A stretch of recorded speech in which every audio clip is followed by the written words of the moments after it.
service of your business, because you're now gonna sell a product. Right. Okay? And you probably sell it through various channels, either in your store or online, or you might even have some like Tupperware parties or that kind of structure. So that is scalability. When you are not now the sole provider, you actually have products working for you or channels working for you when you're not working. Okay? Tony Robbins makes millions of dollars because he's got a brand, but he doesn't work as 90 hours a week. I mean, he's got his commercials, his infomercials, his brand is out there working for him. So scalability is one of the ways you can diversify your revenue streams. So it's not just the client individual service you provide in meetings. So like a psychotherapist may have individual client meetings. They may also do seminars where they get sort of groups together and teach them for a fee.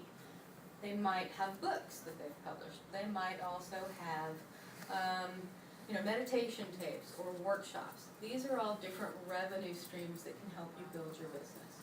And you have to think about, what would it take to support different revenue streams?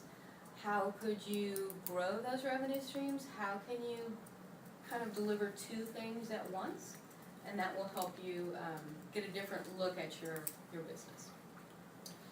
Okay, your key resources. So all these decisions you've made in your head, you're drawing your picture.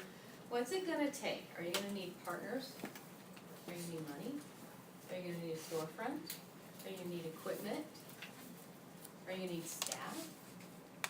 What will you need? Are you gonna need trucks? Are you gonna need an import-export expert? Are you gonna need a customs agent or an agent on the other side? Are you gonna have an in-country representative? What is it gonna take for you to take your business and grow it or support it in the way that you've defined it now? Okay. And then your key activities. This is, what are you doing in your business? Are you manufacturing your food? Are you selling your food? Are you delivering a service? What is it that you do? What are the key activities? Because you might be a marketer for everybody else, or you might be a manufacturer and never sell anything. So those are kind of where you define, are you going to support the customer relationship directly, or will you have intermediaries? Are you going to sell directly, or will you have intermediaries? These are the kind of things you need to think about because it will affect your decisions in your business. We have a lot of manufacturers right now who are considering, a lot of businesses actually, who are considering strategically, how do I keep my business at 50 employees or less? Because there are new rules in place that are affecting the benefits that you provide and the way you report employees when you get above 50. So that's a key decision. Okay. Key partners. So your lender might be a partner, your sales agent might be a partner.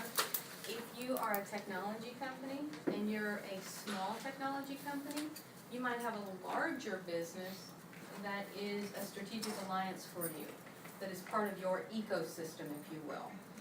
So something like National Instruments, one of the things that they do is they take their products and they give them away to fledgling companies for free. And the reason they do that is because they want you to get used to their platforms. Apple does the same thing. They want you to get used to their platforms, and then you'll develop on their platforms and use their equipment and their software and perpetuate their business in a larger way. So a strategic alliance can support you with free stuff. They can support you with technical support. Microsoft does that. If you're a Microsoft recognized software provider. If you are a Whole Foods distributor, they will help you get in with, Whole Foods provider, they'll help you with understanding their processes and with their distributor. So there's a lot of things that you need to think about in terms of who's going to support your business. Okay, and the last thing we're going to look at is your cost structure. We talked to a lot of people about making sure that they include their overhead. It's not just a markup on your cost. You have to make sure that you've covered, the cost of the building, the cost of marketing, the cost of the people who are not directly bringing you revenue, the cost of your insurance, those types of things. Not much more to say about that. We all know you gotta make money. Okay, so some of the ways that this helps people to look at this is to get their business partner, their family, their staff, and a business advisor. And don't be afraid to go to multiple business advisors and get different points of view. It's very interesting when you get conflicting points of view. You, as the CEO of your business, make a decision then about which way you want to go. But it's great to have input that's 360 degrees around the issue you're trying to solve. But having help with this, your spouse, your partner, your kids, customers, if you're doing market validation, all of that will feed into your business model and help you get the points of your business squared away before you ever start to write a formal business plan with all the minutiae details. This is more big picture. So by the end, you'll kind of have a picture of what your business will look like, but not all the details. And it's at this point, we encourage you to work with support through this. And in your workbook, there are a couple of places where once you've gone through this exercise, you have a very good, solid business model. They may refer you to Big Austin, and they'll just basically write on the sign-in sheet in the back, refer to Big Austin, and help you get an appointment over there. And once you've gone through, if you need to, that process with Big Austin to either make sure you have the right equity position or talk to some of the lending programs that they're involved with, then they will, either one of them can refer you to the SBDC when you're ready to get your business plan geared up for underwriting, make sure it's ready for the underwriting criteria, to meet underwriting criteria.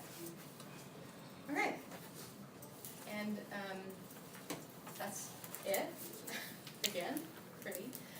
But I wanted to make sure that you guys sort of understood working on your business model. We really think that's your first step, and I know a lot of you might have seen it, but a lot of you probably haven't seen it. We always want to make sure that you've got the plan in place, the concept in place in your head, that you're ready financially to start this, and then when you want to pull the trigger, you can come work with us. We'll help you get access to the capital and get the doors open. And I'm going to put up our last slide. Sorry. There it is. There's your homework assignment. Okay? But it is basically work on this. You are going to want to draft a resume too, because that's going to be part of what sells you to them. Your professional credentials, your key staff's professional credentials. If you have a business advisor you're working with, put that person's information in, because the banks and the lenders will then know you're not just making this up, you actually have a SCORE representative or a Big Austin representative or an SBDP counselor or an SBDC counselor who's looked at your information and vetted it. And then